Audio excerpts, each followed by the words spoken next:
দৃশ্য। গৃহে কে এলো ফাইনালি আপনাদেরকে বলেই দিই।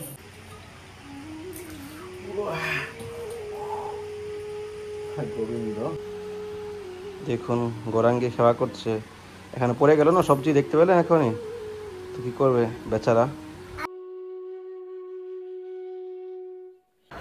রাধে রাধে, সবাইকে বৃন্দাবন ফ্যামিলি ব্লগে সুস্বাগতম। তো আজকে বেশি কিছু কথা বলতে পারবো না, তো চলুন আমি ঘরে সেবা করছি, তারপরে যাব হাসপাতালে, মেডিকেলে যাব। তো কি হয়েছে হয়তো আপনারা থাম্বনেল দেখে বুঝতে পেরেছেন।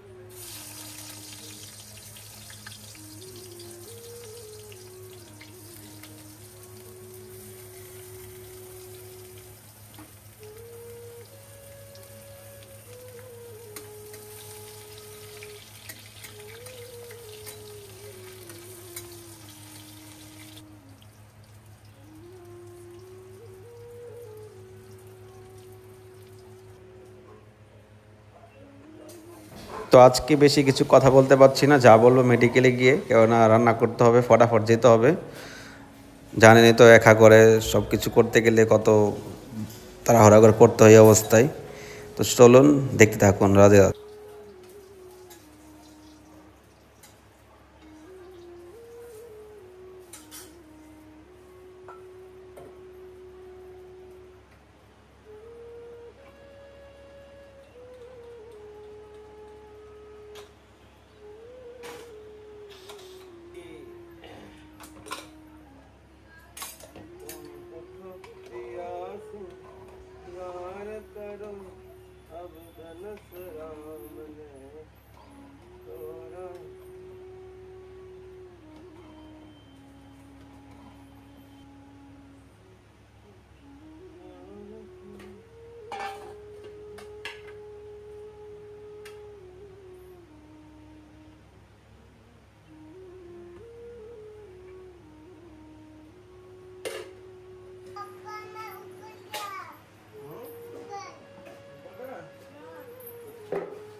করবে बाबा इसे ऊपर ऊपर लेके ऐसे करके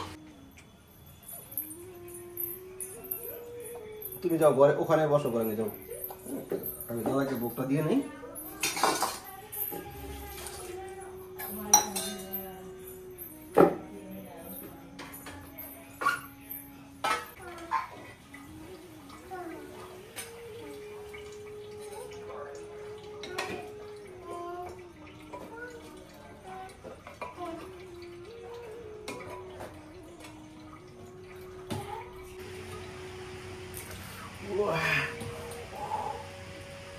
গোবিন্দ, এত গরম।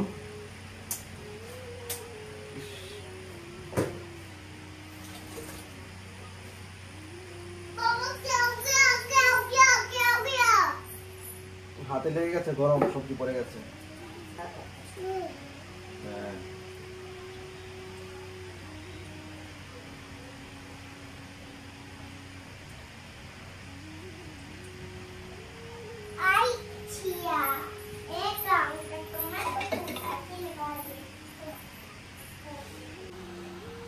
দেখুন গোরাঙ্গি সেবা করছে, এখানে পড়ে গেল না সবজি দেখতে পেলেন এখনই, তো কি করবে বেচারা। ও একটু সামনে মুছো, সামনে সামনে দিয়ে মুছো। ওর আমি কিন্তু বলিনি নিয়ে আসতে, ও কিন্তু নিজে নিজে নিয়ে এসছে, নিজে নিজে নিয়ে এসে এই জায়গাটা পরিষ্কার করলো।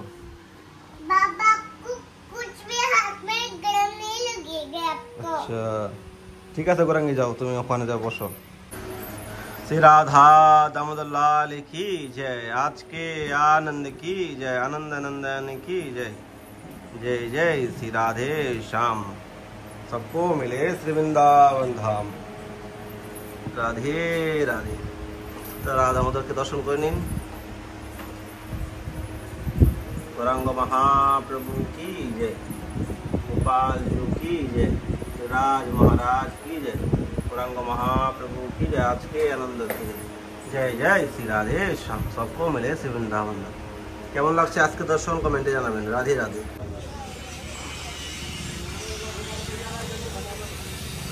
ওয়াও, কি আকাশটা দেখুন কি মেঘলা করেছে। চলুন মেডিকেলে চলে আসলাম, এখন যাই দেখি কি অবস্থা আছে। আপনারা তো শোনার জন্য অনেকেই অস্থির হয়ে আছেন কখন কি হয়। তো আপনারা হলো আমাদের ফ্যামিলি, কেননা বৃন্দাবন ফ্যামিলি ব্লগ মানে আমাদের ফ্যামিলি সবাই। তো চলুন ফ্যামিলিদেরকে জানিয়ে দিই, কেননা অনেকেই অপেক্ষা করছে, অনেকেই মায়ের সমান রয়েছে, অনেকেই মাসির সমান রয়েছে, অনেকেই আপনজনের মতো রয়েছে যারা আমাদেরকে সবসময় খেয়াল রাখে এবং নিত্য আমাদের ভিডিও দেখে। তো দেরি না করে আমরা চাই দর্শন করে গিয়ে কী হচ্ছে না হচ্ছে, অদ্ভুত দৃশ্য। তো চলুন উপরে যাই।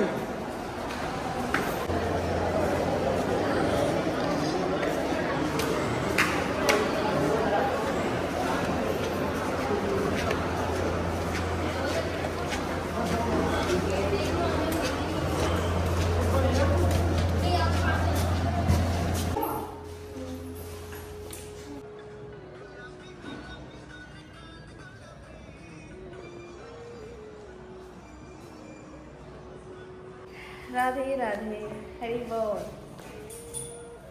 তো আপনাদের আশীর্বাদে, ভগবানের কৃপায় ফাইনালি সব কিছু হয়ে গেল। তো এখনো পর্যন্ত হসপিটালে আমরা রয়েছি, এখনো বাড়ি যাওয়া হয়নি। সব কিছু দামোদরের রাধারানীর অশেষ অশেষ কৃপাতে সব কিছু সুষ্ঠুভাবে সফলভাবে হয়ে গেছে। তো কি হলো, কিভাবে হলো, সব কিছু আপনাদের মাধ্যমে তুলে ধরতে পারা যায়নি, কারণ জানেনই তো এইসব বিষয় এতটাই ক্রিটিক্যাল সিচুয়েশান আসে যে ভিডিও বানানোর অবস্থায় থাকা যায় না। আর তাও তো আবার আমরা দুজন মানুষ, আবার কিছু বাড়ির লোক এসেছিল, তারা একটু সহযোগিতা করেছিল বলে বাক্সোয়া। তো যাই হোক, সবই ভগবানের কৃপা, যার কেউ নেই তার গোবিন্দ রয়েছে। গোবিন্দর কৃপাতে সব কিছু ভালো ভালো হয়ে গেছে। এখনো পর্যন্ত আমরা হসপিটালে আছি। আমরা কবে বাড়ি যাব, তারপর কিভাবে কি হলো না হলো সব কিছু আপনাদের সঙ্গে ধীরে ধীরে শেয়ার করব আগে ভিডিওর মাধ্যমে। তো আর কে এসেছে রাধারানীর গৃহে, সকলে অনেক এক্সাইটেড এটা জানার জন্য। কালকের কমেন্টে তো পুরো ভরে গেছে কমেন্ট বক্স মানুষের কমেন্টে। দেখাই যাক যে আপনাদের কমেন্টের কতটুকু সত্যি হয়, যে আপনাদের বিশ্বাস কতটুকু সত্যি, সব কিছু আপনারা জানতে পারবেন ধীরে ধীরে ব্লগের মাধ্যমে। কারণ প্রভু এখন একা সব কিছু সেবা সামলাচ্ছে, আমাদেরকে খেতে দেওয়া, এরপর গৌরাঙ্গীকে সামলানো, আর রান্না বান্না করা, আবার খাবার নিয়ে আসা এত দূরে। তো প্রভু অনেকটাই ব্যস্ততার মধ্যে রয়েছে, তো সব কিছু শেয়ার করবো। তো রাধারানীর গৃহে কে এলো ফাইনালি আপনাদেরকে বলেই দিই, কারণ আপনারা তো কমেন্ট বক্স পুরো ভরিয়ে ফেলেছেন যে তো 100% ভক্তদের অনুমান একদম সঠিক যে রাধারানীর গৃহে গোপালই এসেছে। তো আপনারা কতটা খুশি অবশ্যই কমেন্টে জানাবেন। আর আমরা তো অনেকই খুশি যে রাধারানীর গৃহে গোপাল এসেছে রাধারানীর সেবা করবার জন্য। তো আপনারা সকলে কামনা করবেন আমরা দুজনে সুস্থ থাকি, ভালো থাকি, ভালোতে বাড়ি যেতে পারি। রাধে রাধে, হরি রাধে রাধে। তো আপনারা শুনতে পেয়েছেন, দেখতে পেয়েছেন, হয়তো আপনাদেরকে এখনও ফেস দেখায়নি, কেননা এখন ছোট ভেবি এখনই অবস্থায় পাবলিক না করাটাই বেটার। তো আপনারা খুব শীঘ্রই দেখতে পাবেন। তো এটা ভগবানেরই কৃপা, ভগবানের কৃপা না হলে ভগবানের ধামে কখনো কেউ জন্মগ্রহণ করতে পারে না। অনন্ত কোটি জন্মের পর, তপস্যার পর বৃন্দাবন ধামে কোনো বৈষ্ণব পরিবারে জন্ম নেওয়া যায়। তো কত জন্মের সুকৃতি করেছে, কত জন্মের কোটি কোটি জন্মের সুকৃতির ফলেই বৃন্দাবন ধামে কোনো বৈষ্ণব পরিবারে এইভাবে জন্মগ্রহণ করতে পারে। তো এটা অহংকার নয়, এটা শাস্ত্রে অনেক প্রমাণ রয়েছে। বৃন্দাবন ধাম হলো ভগবানের নিজ ঘর, আর এই গোলক আর উপরে গোলকের সাথে কোনো অভিন্ন কোনো পার্থক্য নেই। তো অনেকে অনেক রকম ভাবনা করে, কিন্তু আমার তো ভাবনা এটাই যে ভগবানের সেবা করে যাচ্ছি, আমার পরে যেন একজন আসে এরকম সে যেন সেবা করতে পারে। তো ভগবানের সেবার জন্য সে এসেছে, জন্ম থেকে প্রসাদ বুঝি, সারা জীবন ভগবানের সেবা করবে। তো বেশি কিছু আর এখন বলছি না, তো আপনারা দেখতে পেয়েছেন পরিস্থিতি, এখন এখানেই রেখেছি। তো আমাদের তো থাকার খুবই অসুবিধার মধ্যে রয়েছি, রুম পাচ্ছি না কোথাও, যে কোথাও নিয়ে রাখবো। এখানে পার ডে 2000 টাকা ভাড়া আপনার রুম, তো খুবই অসুবিধা হয়ে যাচ্ছে এখানে রাখাটা। তো দেখছি মানে যদি একটু ভিতরে পাওয়া যায় রুম, তাও খোঁজাখুঁজি করেছি, পাওয়া যায়নি, খবর নিচ্ছিলাম 2-3 জায়গায়, যদি একটু কমে পাওয়া যায় তাহলে সব থেকে ভালো হয়। তো এটা ভগবানেরই কৃপা, আপনাদের আশীর্বাদ। আপনারা অনেকেই কমেন্ট করেছিলেন, কিন্তু কমেন্টের ফল আর আপনাদের আশীর্বাদে কিন্তু ঠিকই হলো।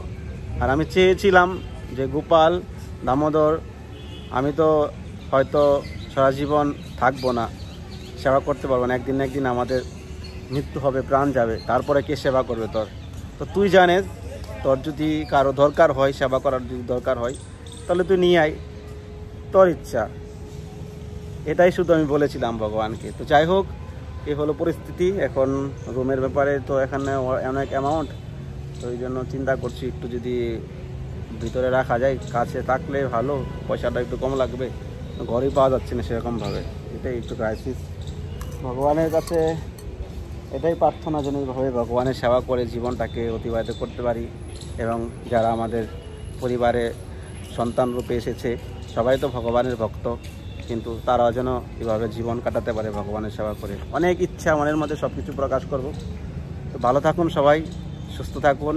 আর আমরা একটা বৃন্দাবন ধামে ছোটোখাটো মন্দির করার প্ল্যানিং করছি। এতদিন চিন্তা করেছিলাম যে একা সেবা করতে হবে, এখন তো একজন এসেছে, সে এখন সেবার ভাগ নেবে।